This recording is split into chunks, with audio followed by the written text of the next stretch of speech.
Do you remember back in 2016, after the shock Brexit vote, and then, of course, Trump winning in America, we were told it was Russia that were damaging our democracy, interfering in the electoral process. Well, in the end, after a big high court case in this country, that will prove to be completely untrue.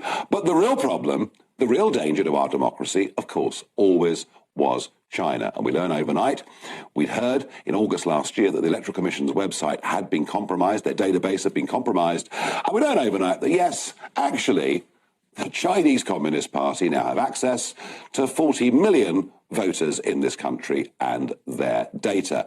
Well, to respond to this in the House of Commons earlier, we heard from the Deputy Prime Minister, Oliver Dowden.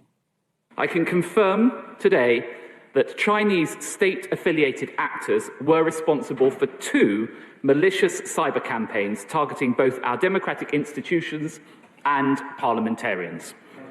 That is why the United Kingdom has today sanctioned 2 individuals and 1 entity associated with the Chinese state-affiliated APT31 group for involvement in malicious cyber activity targeting officials, government entities, and parliamentarians around the world. I don't know how tough that sounds to you in terms of a response, but one Member of Parliament, Sir Ian Duncan-Smith, was, shall we say, less than impressed. Whilst I welcome these 2 sanctions from the government, it is a little bit, this statement, like an elephant giving birth to a mouse.